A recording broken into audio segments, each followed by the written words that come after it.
היי שלום, שמי אסף ואני הולך להציג לכם היום את המצלמה החדשה שלנו מבית קוברה. בואו תיכנסו ותראו.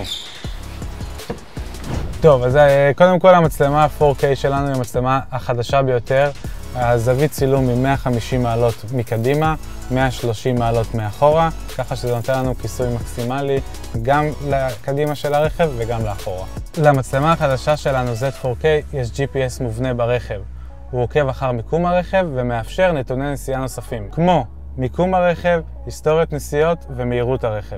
אחד היתרונות המרכזיים של המצלמה, שהיא מזהה פגיעה ברכב, היא שולחת התראה בזמן אמת לנהג, גם אם הוא לא נמצא ברכב.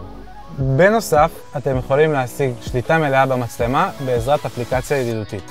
פיצ'ר נוסף ייחודי של מצלמת ה-Z4K הוא לחצן השיתוף. הנהג יכול בכל רגע נתון לצלם את המתרחש מחוץ לרכב, בדיוק כך. יתרון נוסף שקיים במצלמת ה-Z4K שהכל מגובה בענן. קטגוריות של לחצן שיתוף, אפשר לראות את כל התמונות שצילמנו בלחצן שיתוף, בדיוק כמו שהסברנו קודם. את כל התאונות אפשר לראות בקטגוריה אחת, ואפילו קטגוריה נוספת של רעידות. העיצוב החדשני של מצלמת ה-Z4K שלנו אינו מפריע לשדה הראייה בזמן נהיגה. מצלמת ה-Z4K שלנו מגיעה עם כרטיס זיכרון של 64 ג'יגה עם אפשרות להרחבה. שתהיה נסיעה טובה ובטוחה עם מצלמת פרוף Z4K החדשה.